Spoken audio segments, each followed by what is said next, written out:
le chant d'opéra, chant lyrique. Ma formation donc inclut tout ce qui est spectacle en salle, avec orchestre ou récital. Actuellement, je partage ma vie entre la scène et l'éducation.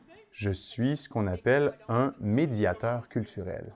Ici, on comprend peut-être un peu moins ce que c'est. Alors, un médiateur culturel, c'est essentiellement quelqu'un qui va aller dans toutes sortes de contextes, par la musique, rejoindre les gens et aussi qui va créer des liens. Quelqu'un qui va faire la médiation entre un public et une œuvre artistique. À l'opéra, on a évidemment souvent une dimension visuelle importante, on a des décors, des costumes, un maquillage, etc. Donc, toutes ces portes d'entrée-là, pour moi, sont des manières d'aller d'être une sorte de passeur culturel, de transmettre certaines valeurs aussi à travers mes implications. Depuis que je suis tout petit, moi, la musique m'a toujours parlé, mais j'avais aucun exemple ou très peu d'exemples dans ma famille de gens qui vivaient de la musique. Bon, je me suis dit, j'étais bon en sciences, alors je me suis en allé vers les sciences. Et quand je me suis rendu compte progressivement que l'expression artistique pour moi était une nécessité, je ne pouvais pas vivre sans ça, je me suis de plus en plus rendu compte que ça devait être le centre de mon occupation de tous les jours. Alors, j'ai commencé des études en guitare classique et en parallèle avec ça, j'ai commencé à chanter parce que c'était obligatoire de chanter quand on étudiait n'importe quel instrument au cégep, on doit chanter dans la chorale aussi. Ça, c'était une expérience marquante dans mon cheminement que le fait de chanter avec d'autres personnes me faisait vibrer à l'unisson avec ces personnes-là. C'est comme si la musique venait me abolir les frontières entre moi et les autres. Cette expérience-là de chant choral, que j'avais déjà goûté au jubé de l'église de Saint-Prosper de Beauce quand j'étais petit, en chantant avec mes oncles, mes tantes, ma famille, tout ça. Alors, c'est comme ça que j'en suis venu à me diriger peu à peu vers le chant.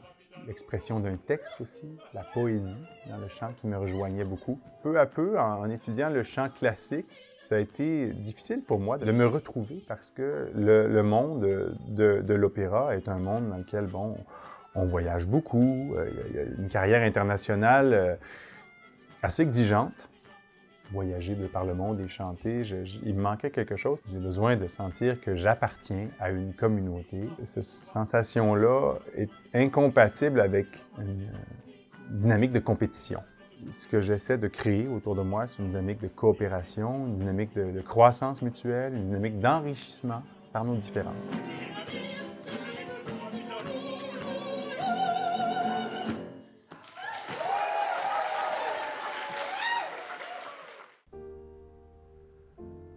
Seit ich ihn gesehen, glaub ich blind zu sein. Wo ich hin nur blicke, seh ich ihn allein, wie im wachen Traume. Je suis rentré à l'atelier lyrique de l'Opéra de Montréal.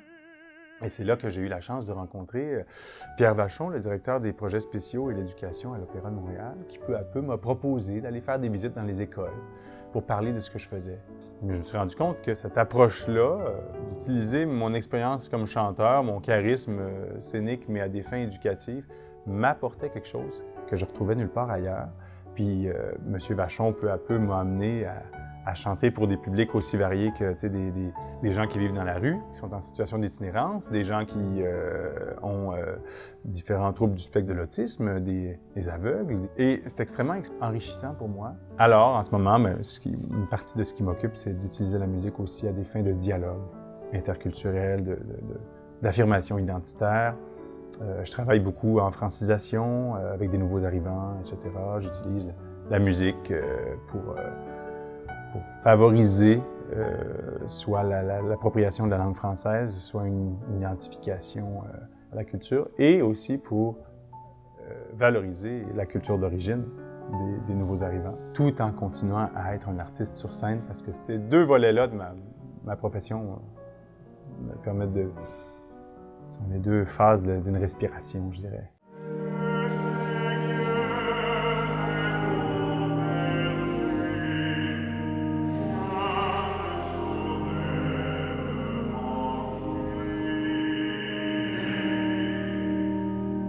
moi, être chrétien, et surtout dans la société québécoise, c'est quelque chose qui doit se voir dans les actions. Je dirais, la parole de Dieu me nourrit.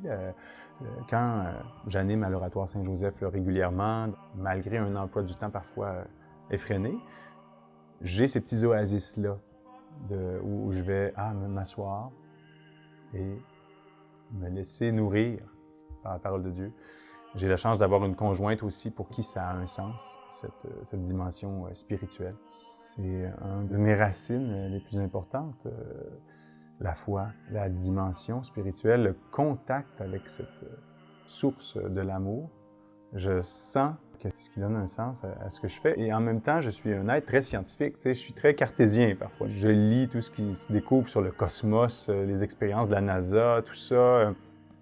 J'aime parfois sentir cette espèce de vertige de me sentir comme un grain de sable dans l'univers. On voyait dans la terre toute noire, pleine de misère. Toi tu as dit, c'est nos frères, redonnons-leur la lumière.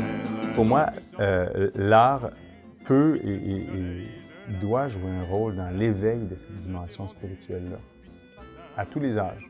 Il y a un bien-être qu'on peut ressentir par la musique, par l'art, une sorte de résonance qu'on va aller retrouver et qui va nous faire sentir la fraternité, de dire « Ah, OK, on est ensemble dans une salle, on regarde un spectacle, on rit ensemble, on pleure ensemble. » On sent ce ensemble-là.